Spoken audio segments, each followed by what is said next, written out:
오늘 우리에게 주신 하나님의 말씀 로마서 2장 12절로 16절 말씀입니다. 생명의 샘과 1월 7일 수요일 말씀 율법과 양심 함께 읽겠습니다. 무릇 율법 없이 범죄한 자는 또한 율법 없이 망하고 무릇 율법이 있고 범죄한 자는 율법으로 말미암아 심판을 받으리라. 하나님 앞에서는 율법을 듣는 자가 의인이 아니요 오직 율법을 행하는 자라야 의롭다 하심을 얻으리니 율법 없는 이방인이 본성으로 율법의 일을 행할 때에는 이 사람은 율법이 없어도 자기가 자기에게 율법이 되나니 이런 이들은 그 양심이 증거가 되어 그 생각들이 서로 혹은 고발하며 혹은 변명하여 그 마음에 새긴 율법의 행위를 나타내느니라. 곧 나의 복음의 이른 바와 같이 하나님이 예수 그리스도로 말미암아 사람들의 은밀한 것을 심판하시는 그날이라. 아멘. 마지막 때에 예수님께서 재림하실 때 세상을 심판하시게 되어진다는 말씀이 언급되어지면서 그 앞서 그 율법을 가지고 있는 자들은 율법에 의하여서 판단을 받을 것이고 율법이 없는 즉 하나님을 모르는 사람들은 하나님께서 일반 은총 가운데 하나님의 백성이 아니라 할지라도 하나님의 통치와 다스림 속에 다 있는데 일반 은총 속에 양심이라고 하는 장치를 그 마음에 주셔서 그것은 하나님의 그 율법이 그 마음에 담겨져 있다는 거예요. 그래서 기본적으로 도덕성이 있다는 거죠. 그래서 율법이 있는 자는 율법에 의하여서 율법이 없는 자는 그 양심에 의하여서 그 하나님의 통치와 다스림 속에 살아가는데 그 마지막 때에 그가 행한 것으로 심판을 받게 되어질 것이다라는 말씀을 주고 있어요. 그런데 여기에서는 그러면 우리가 이 율법대로 살면 구원을 얻을 것이냐 양심대로 살면 구원을 얻을 것이냐 그런 의미가 아닙니다. 그래서 제가 미리 말씀드린 것은 그 하나님의 의에 대한 말씀이 있고 난 이후에 17절이죠. 1장 17절. 그리고 난 다음에 그 다음부터는 불신자와 도덕주의자와 그리고 율법주의자 요 크게 세 부류의 사람들에 대하여서 그 언급이 나와요. 그러면서 그들이 결국은 자신의 그 지식을 추구하며 사는 사람, 지식과 지혜를 추구하는 불신자들, 그리고 도덕군자들, 그리고 더 나아가서 율법주의자들이 있으나 그것으로 구원을 받을 수 없다. 그들은 다 자기 의를 의지하여서 살아가나 그래서 하나님께 도달하려고 몸부림을 치는 자들이나 모든 사람이 죄를 범하였으며 하나님의 영광에 이르지 못한다고 하는 지점으로 향하고 있는 거예요. 그래서 그럼 어디로 가느냐? 하나님의 의, 즉 자신의 죄로 말미암아 죽을 수밖에 없는 혹은 허물과 죄로 죽은 자들, 그러한 자들을 불쌍히 여기셔서 하나님께서 그들을 즉 우리를 아끼시기 위하여서 독생자도 아끼지 아니하시는 그래서 구원하시기 위한 하나님의 의를 설명하기 위한 방향으로 가고 있는 거예요. 그러니까 복음이 복음되려면 은혜가 은혜되려면 내가 얼마나 큰 사람이 얼마나 소망 없는 존재인가에 대한 언급을 하기 위하여서 지금 가고 있는 거예요. 그래서 여기에서 그럼 율법을 다 지키면 구원을 얻는 것이냐? 지역적으로 보면 이제 그렇게 볼 수 있는데 그런 의미가 아닌 거예요. 그러니까 소망 없다고 하는 부분에 대해서 강조하기 위한 말씀의 여정 속에 있는 거예요. 우리는. 그런데 이제 요 한 부분만 보고 우리가 굳이 묵상을 하자면 이런 거죠. 이제 도덕군자에서 율법주의자로 넘어갑니다. 그래서 내일 말씀에서는 좀 더 분명하게 율법주의자에 대한 언급이 나오는데 오늘 말씀 13절에 보면 하나님 앞에서는 율법을 듣는 자가 의인이 아니요 오직 율법을 행하는 자라야 의롭다 하심을 얻느니라. 그렇다고 하면 사람이 그러네 율법을 다 지키면은 구원을 얻겠네 하나님 앞에 의롭다 여기심을 받겠네. 그런데 그럴 자는 없다고 성경이 말씀하고 있는 거예요. 사람은 다 누구나 이런 거예요. 스스로 생각할 때 의롭다 여길 부분이 있어요. 그러나 제가 오래 살지는 않았으나 대부분 사람들의 제가 경험한 바로는 다 그래요. 저를 비롯해서. 어느 특정한 부분이 잘하는 게 있으면은 의로운 부분이 있으면 또 감추어진 이면에 자기도 의식하지 못하는 어떤 부분에 있어서 불의한 부분들이 다 있단 말이에요. 그러니까 도덕적으로 말고 영적으로 볼 때에도 분명 그런 부분이 있어요. 그래서 어느 누구도 자신을 의롭다 하여 주님 앞에 자랑할 구성을 내놓을 것은 없다 하는 게 저의 판단입니다.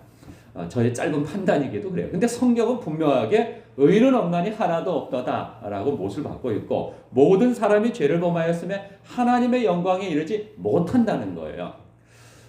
그런데 우리는 사실 결과적으로 보면 열매적으로 예수 그리스도의 그 화목 제물이 되심으로 말미암아 하나님의 의로 우리는 구원을 얻은 자예요. 이미 우리는 거기에서 전제가 되어져서 시작되어지는 우리인 것이죠. 그렇다고 한다면 오늘 이 말씀 속에서 우리가 무엇을 행함으로 말미암아 구원을 얻을 수 있는 것은 아니지만 우리는 어느 지점을 향해서 가고 있냐면 이미 우리는 구원을 얻은 하나님의 백성 가운데에서 우리는 성장을 향해서 가고 있는 거예요. 성숙을 향해서 가고 있는 거예요. 예수님께까지 자라는 그런 목적을 하나님께서 우리에게 두시고 이끌어 가시는데 우리는 성숙을 향해서 가고 있다면 오늘 말씀 속에서 우리가 묵상해야 할 지점은 바로 이건 거죠.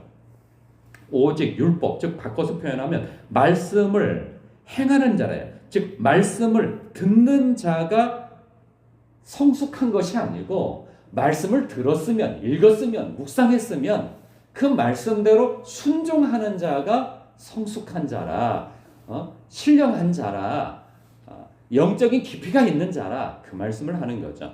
사랑하는 성도 여러분, 저는 이번 주만큼은 이 말씀을 고집하면서 순종해 나갔으면 하는 게 있어요. 그게 뭐냐면 뒷담화 하지 말자는 거예요. 수근수근 하지 말자는 거예요. 이 습관적으로 남 얘기하지 말자는 거예요. 이게요 아주 지독하게 붙어있는 그리스도인들에게 아주 그냥 착 달라붙어서 떨어져 나가지 않는 이 악습이 무엇이냐? 바로 이 말로 범죄하는 거예요. 말로 자기 의를 포장한 그러한 뒷담화, 수근수근, 그리고 판단, 정죄. 저 사람은 왜 저런지 몰라? 이런 거예요. 그러면서 또 생각하는 척하면서 이야기해 주는 것이 그 사람에 대한 허물인 것이죠. 이러한 것들은 하나님께서 사형에 해당한다고 말씀하시는 바가 있으나 우리는 그것이 그럴만 하니까 그러지라고 해서 스스로 합리화하고 하여서 말을 자꾸 옮기고 말하고 그런다는 거죠. 그런데 로마 교회가 큰 갈등과 어려움을 겪는 이유가 무엇이냐? 바로 그것 때문에 그렇다는 거예요. 그래서 지금 1장, 2장, 3장에 있어서도 언급되어지는 갈등을 담아내는 것이 바로 그런 거예요. 교회 안에서 당을 지어서 서로 편을 먹고 상대방을 폄하하고 손가락질하고 끌어내리고 이러한 일들이 계속 있다는 거예요. 그래서 14장, 15장에 보면은 먹는 문제로 그리고 절기 지키는 문제로 서로 싸운다는 거예요. 그리고 또 13장이나 이런 데서 또 은사 문제로 12장, 13장 이런 데 보면 은사 문제로 갈등이 있음을 암시해 주는 내용들이 거기에 가득 담겨져 있어요. 사랑하는 성도 여러분, 교회의 갈등 그리고 영적인 부분에 있어서 큰 해악을 끼치는 것이 무엇이냐? 바로 말 때문이라는 거죠. 그래서 남을 판단하는 그것으로 네가 판단을 받을 것을 두려워하라 하신 이 주님의 말씀 앞에 우리가 오늘도 입조심할 필요가 있다는 생각을 갖습니다. 그래서 저는 지금 이틀 동안 그걸 계속 의식하고 있어요. 그래서 남 얘기하지 말자. 생각도 조심하자. 그리고 나 혼자 차에 있으면서도 운전할 때에도 입조심하자. 이런 것을 늘 오늘 한 이틀 동안은 성공했어요. 그러니까 우리가 말씀을 묵상하고 읽고 듣고 하는 것을 끝내버리지 말고 어떤 사람은 그걸 잘 해나가는 그냥 평소에 잘 해나가는 사람이 있다면 그 앞서서 이런 거 있죠. 불의하고 추악, 탐욕.